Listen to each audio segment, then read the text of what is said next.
Chegamos então ao último capítulo do livro Transição Planetária, de Valdo Franco, pelo espírito Manuel Filomeno de Miranda. Preparativos para a conclusão do trabalho. A noite, em especial, estava esplêndida, banhada pelas miríades de astros, quais diamantes estelares piscando no zimbório em festa. Sopravam as ânsias da natureza, carreando ondas de perfume nos braços da leve brisa. Era primavera na região, e o solo coberto de relva macia e plantas delicadas exultava ante as bênçãos da vida. Nosso benfeitor, que demonstrava peculiar alegria, elucidou-nos que se fazia necessária uma revisão dos trabalhos que havíamos realizado durante o período de 3 meses, desde a primeira incursão à assolada região da Sumatra, na Indonésia, após o qual, com outros companheiros, retornamos ao planeta querido para os trabalhos em torno das reencarnações durante o período da Grande Transição, culminando com as experiências ao lado dos irmãos profundamente equivocados e entregues ao mal. Outros serviços que se encontravam programados nas regiões mais infelizes, que sediavam os espíritos rebeldes e contumazes na crueldade, ficariam para momento adequado, quando fossem estabelecidos os parâmetros socorristas para esse fim. Entre esses, receberia cuidados especiais a visita à região infernal, em que se encontravam o rabino Eliakim Ben Sadoc e os seus súditos desvairados. O trabalho do bem, que não cessa nunca, prosseguiria em outras áreas, contribuindo para o progresso da sociedade e do amado planeta. Após as instruções, como lhe era habitual, iniciamos a jornada, visitando alguns dos muitos casais que se ofereceram para o programa das reencarnações dos convidados de Alcione, assim como dos ilustres missionários do passado. Hora de retorno, ficando para a etapa final, a instituição espírita, onde nos sediáramos em outra ocasião, de modo a encerrarmos o compromisso assumido naquele reduto de amor e de caridade, onde incontáveis bênçãos eram prodigalizadas a todos. É evidente que a programação das reencarnações cuidava também daquelas normas do planeta, dos espíritos que retornavam em condições melhores para poderem participar da construção do novo projeto de iluminação das vidas, assim também processando a transição. Milhões de espíritos terrestres, portadores de títulos de enobrecimento, encontravam-se assinalados para o prosseguimento de suas tarefas, conforme nos referimos anteriormente, renascendo nesse período, formosos de renovação e de esperança. Todos certamente estariam sob os cuidados especiais dos encarregados da nova era, de modo que ninguém pudesse sofrer qualquer tipo de impedimento, desde que se encontrando voltado aos compromissos relevantes e mantendo os propósitos de edificação interior. Não houve antes, em qualquer época, uma revolução espiritual de tal porte, graças ao significado de que se revestem esses magnos momentos da evolução espiritual das criaturas. A alegria dos responsáveis pelas reencarnações, que de alguma forma receberam nossa contribuição, era imensa. Visitando-os e dialogando com os mesmos durante o parcial desprendimento pelo sono fisiológico, participamos da sua emoção e dos seus anseios, a fim de que logo pudessem ter no regaço os filhinhos, bem amados, com eles trabalhando nos projetos da nova terra, do mundo de promissão. Nesses momentos, atingiam emoções que se convertiam em lágrimas de júbilo e de gratidão a Deus, pela relevância do compromisso espontaneamente assumido. A sublime concessão da progenitura para todos era portadora de um significado muito especial, porque facultava-lhes o desenvolvimento das emoções que se derivam da cocriação ao lado do excesso criador. Por sua vez, os reencarnantes preparavam-se com afinco para corresponder às expectativas da investidura de que se faziam responsáveis. Qualquer clarão na escuridão e no tremedal chama a atenção, atraindo para a sua luminosidade. Portanto, para o seu epicentro, aqueles que demoravam na treva, eles seriam de alguma forma, os novos portadores dos padrões de comportamento moral e espiritual, enfrentando os desafios graves e as perturbações que seriam movimentadas com o objetivo de dificultar-lhes o avanço. Sempre ocorre esse fenômeno, que é resultado da rebeldia dos insensatos ante a serenidade dos portadores dos significados existenciais, que não se encerram com o túmulo. Em todas as épocas, os bons e nobres dos deveres foram falsificados, incompreendidos, perseguidos, sofrendo o sarcasmo e o repúdio de quantos se comprazem nas situações abomináveis em que se permanecem. Nunca, porém, lhe faltarão, com certeza, os recursos originados no mundo espiritual, de onde todos procedemos, a fim de que os empreendimentos superiores façam-se coroar de êxito anelado. Continuamos a ver a descida dos fascículos de luz na direção do orbe terrestre, representando os seres tutelares que penetravam na atmosfera planetária para o desempenho da grandiosa tarefa.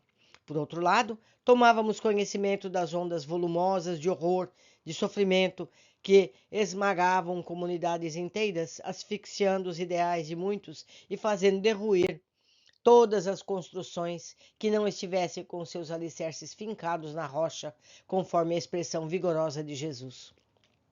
De alguma forma, essa luta é bastante antiga, porque sempre houve bons e maus espíritos na Terra, aqueles que elegeram o progresso como normativa existencial e aqueles outros que optaram pelas veredas diferenciadas, vinculando-se aos recomeços aflitivos e angustiantes. Já nos encontrávamos no recinto eleito para o encerramento da nossa excursão, quando o Dr. Silvio foi procurado por um dos membros espirituais da casa querida. Apresentando grave apreensão na face, o bondoso amigo solicitou a ajuda do benfeitor para um dos médiuns abnegados da instituição, que naquele momento se encontrava em uma situação muito grave. Narrou em breves palavras o acontecimento, solicitando a interferência do generoso guia. Tratava-se de um assalto à mão armada a um trabalhador de Jesus, encontrando-se ele ameaçado de morte por um bandido fortemente drogado. Orando na crítica situação, havia recorrido à ajuda dos seus mentores, e por isso a sua prece foi ouvida, chegando até nós. Sem mais delongas, o benfeitor convidou-nos a acompanhar o intermediário da solicitação, e deparamo-nos numa rua de péssimo aspecto, em sombras densas, como decorrência dos fluidos deletéreos de que se vestia a região dedicada ao comércio da carne humana. Prostituição, meus amigos. O assaltante exigira que lhe fosse entregue o relógio, o telefone celular, o dinheiro e estava em dúvida se o mataria ou o deixaria no corpo, quando nos acercamos da cena perigosa. A arma oscilava na sua mão trêmula, mantendo o dedo no gatilho em posição de disparo. Vitimado por terrível obsessor que o infelicitava, o jovem adicto, ou seja, o jovem que usava drogas, que era usuário de drogas fortes, recebia a inspiração cruel do adversário para que ceifasse a vida daquele que lhe fizera vítima indefesa. Nesse momento, o Dr. Silvio dirigiu o pensamento na direção do desencarnado cruel e admoestou-o, informando que ele seria responsável por ambas as existências, tanto a do assassinado como a do assassino. Queria adicionar mais essa hediondez ao seu currículo nefasto. Com austeridade, tocou na fronte do assaltante, que se encontrava sob a ação do malfeitor desencarnado, logrando interromper o fluxo da inspiração inferior, enquanto pôs-se a induzi-lo a que interrompesse o que se converteria em latrocínio. As descargas de energia do Dr. Silvio atingiram-lhe os chakras coronário e cerebral, produzindo a liberação momentânea do adversário frio e inclemente, e de imediato impôs-lhe uma nova onda de energia vigorosa no centro cardíaco, que leve efeito de produzir-lhe um grande choque emocional, fazendo derrubar o revólver, fazendo-o tombar em seguida, vitimado por uma hipotensão circulatória.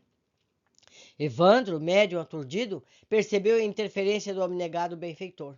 Refez-se do choque, recuperou seus objetos e, teleguiado pelo guia, afastou-se do local tenebroso em que se encontrava. Dominado por diferentes emoções que agora o visitaram, começou a recordar-se do motivo que o levara àquele lugar umbralino, dando-se conta que o seu era um objetivo cristão. Caridade é uma jovem mulher em estado lastimável, no catre miserável do pardieiro, onde anteriormente vendia o corpo exausto e desencarnado, vivendo os últimos momentos da atormentada existência terrestre. Não era a primeira vez que ele a visitava, desde quando foi informado da degradação da sua existência, levando-lhe socorros alimentícios e moedas para a sustentação do corpo fragilizado e vencido, enquanto o anjo da morte rondava-lhe os dias de sofrimento. As lágrimas escorreram dos olhos semiabertos, enquanto lhe podíamos ler os pensamentos caracterizados pela compaixão, mas inspirado pelo mentor gentil, tomou o rumo do lar. Ainda é grande desafio a ação do bem no mundo tumultuado da atualidade. Nem por isso devem desanimar aqueles que se dedicam à prática da caridade e ao exercício do bem-fazer. Porquanto, se existem os carrascos do além, sempre dispostos ao crime hediondo, também pululam os anjos tutelares, vigilantes e rápidos na execução da legítima fraternidade. Pouco depois, o alvoroço tomou conta do sórdido reduto, quando alguém viu o homem desmaiado, que nesse momento despertava, ao quebrado e ainda sob efeito da droga e do choque vibratório que experimentara. Como era conhecido na área, logo o caso foi encerrado após alguns comentários desairosos e o local voltou à sua condição tenebrosa de reduto do crime e da vulgaridade. Concluída a nova tarefa, recordamos ao seio generoso da Casa Espírita, onde fomos recepcionados pelo mentor e diversos colaboradores, inclusive o guia espiritual do nosso Evandro. A noite seguia alta e suas lamentavelmente ficavam desertas, movimentadas por alguns transeuntes retardatários.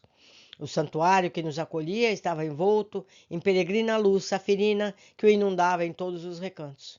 Trabalhadores desencarnados encontravam-se presentes, porque foram informados do encerramento das nossas atividades na atual conjuntura, bem como diversos médiuns e amigos de Jesus, em desdobramento parcial pelo sono fisiológico. Igualmente, ali se encontravam desejosos de participar das nossas despedidas. Conduzidos ao salão de conferências e de estudos, que se encontrava repleto, o coroável guia da casa convidou o nosso benfeitor a sentar-se à mesa diretora, quando fomos conduzidos a lugares reservados à frente, e os demais convidados acomodaram-se nos assentos para aqueles reservados. Um mezanino elaborado com energias espirituais, ao fundo, apresentava-se também totalmente tomado.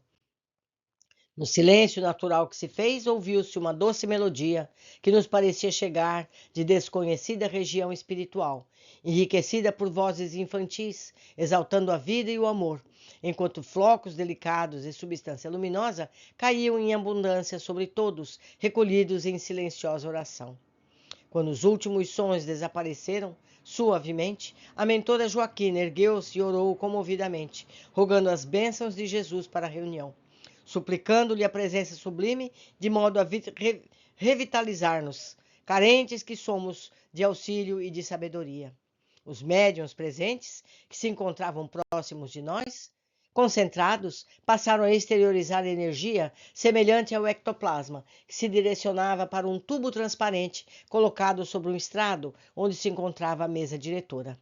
Lentamente, aquele vapor adentrou-se no cilindro e começou a formar a figura humana, que logo identificamos com o Dr. Artêmio Guimarães, que nos produziu indizível júbilo.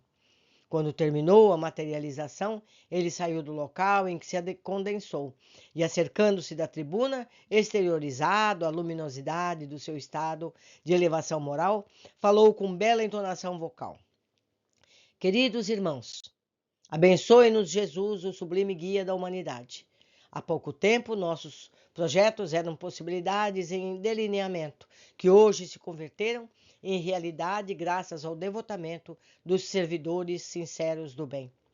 Inúmeros grupos de trabalhadores do Evangelho, em nosso plano, desceram à Terra, a fim de criarem condições para a instalação do reino dos céus nos corações, e agora, de retorno à nossa comunidade, deixam espaço para outros lidadores darem prosseguimento ao programa, que se efetivará conforme o progresso dos resultados colhidos nas experiências iniciais. Antevemos felizes os futuros dias de renovação total do planeta no seu aspecto moral, quando os espíritos retardatários transferirem-se para outros mundos, onde irão operar o progresso que se negam neste momento, e os mensageiros da luz transformarem os mecanismos de guerra em instrumentos de paz, os vícios e crimes em espetáculos de amor e de libertação. Os trabalhadores da grande transformação encontram-se há algum tempo operando diligentes nos mais variados segmentos sociais e culturais da Terra. Nesses dias, porém, dão-se as grandes migrações de espíritos felizes, interessados na modificação das estruturas sociais do mundo para melhor, quando a dor fugirá envergonhada por desnecessidade de sua presença entre os seres humanos, tornando infactível a promessa de Jesus a respeito do mundo de regeneração, a caminho de paraíso ou planeta feliz. Os abnegados obreiros da espiritualidade preparam um ambiente em que deverão vir esses construtores do amanhã. Congratulamo-nos com os queridos irmãos que agora encerram o seu périplo de fraternidade após o período que lhes foi concedido para a execução do projeto. Como não existe entre nós o repouso em forma de ociosidade, passado o breve período de renovação e de estudos, os mesmos voltarão ao proscênio terrestre para novas investiduras espirituais, contribuindo mais eficazmente junto aos rebeldes e insanos, em tentativa de despertá-los, a fim de que disponham da oportunidade para o arrependimento e a retificação moral, ao invés do exílio que lhes será imposto pela divina legislação. Certamente serão atividades mais penosas, desafiadoras do que as que foram realizadas durante o período que hoje se encerra. Confiamos que o sublime trabalhador nos equiparará de recursos e nos instrumentalizará para a execução do futuro programa, de forma idêntica à que se concluiu em bênçãos. Que ele mesmo, nosso exemplo e modelo, nos conduza com o seu carinho, são os votos desse vosso amigo devotado e fiel. Quando silenciou, novamente ouvimos a música angelical e as vozes infantis em hosanas a Jesus e à vida. Retornou ao cilindro, diluiu-se diante de nossos olhos, orvalhados de lágrimas quentes. Foi a vez do Dr. Silvio erguer-se para agradecer a todos quantos cooperaram com a equipe que lhe coube dirigir. Com a voz embargada, exorou: Amado Jesus, convidaste-nos para trabalhar na tua seara. Totalmente desequipados, apresentamo-nos à última hora, quando nos recebeste oferecendo-nos o campo a lavrar. Embora o dia se apagasse em noite que se aproximava, permitiste que nos apressássemos e arássemos as terras dos corações endurecidos, a fim de podermos nelas ensementar a tua palavra de amor e luz. Após os anteriores fracassos em que tombamos, não tergiversaste em conceder-nos o lastro da confiança para a execução do teu programa de renovação na Terra, apesar da nossa pouca experiência em quase nenhuma sabedoria. Mesmo lutando contra as nossas imperfeições, visitaste-nos vezes incontáveis, a fim de sustentar-nos no esforço de autotransformação para melhor, a fim de podermos enfrentar os desafios internos e solucionar as dificuldades exteriores. Os dias passaram na ampulheta do tempo e chegamos à etapa final com as mãos quase vazias de feitos, embora o coração e a mente agradecidos por todas as tuas formosas concessões. Perdoa-nos a imperícia, as limitações, as dificuldades, porém o que possuímos de melhor oferecemos ao serviço e o que muito gostaríamos de realizar, tentamos fazê-lo, permanecendo dispostos para os empreendimentos do futuro. Honra-nos com novos convites e enriquece-nos com tua incomparável misericórdia, facultando-nos novos cometimentos de luz. Agradecemos-te, Senhor nosso, depositando no teu coração amoroso os nossos melhores sentimentos de ternura e de gratidão. Quando silenciou, as emoções haviam alcançado o clímax. Encerrada a bela reunião, lentamente chegou a hora das despedidas. Repassamos pela mente e pela emoção todos os lances do empreendimento, desde o primeiro tentame junto às vítimas do tsunami no Oceano Índico até o socorro ao jovem médio, concluindo pela vitória do amor em todas as suas expressões. Raiava novo dia, quando nossa caravana, ainda sob o comando do Dr. Silvio Santana, retomou ao nosso plano espiritual. À medida que nos afastávamos da terra querida, podíamos vê-la, envolta em luz azul, rodopiando no cosmos e avançando no rumo de planeta de regeneração. Foi uma alegria, meus amigos, estar aqui junto de todos. Em breve começaremos um novo livro. Espero ter todos vocês novamente para o nosso estudo. Com alegria, desejo saúde e prosperidade a todos. Até breve.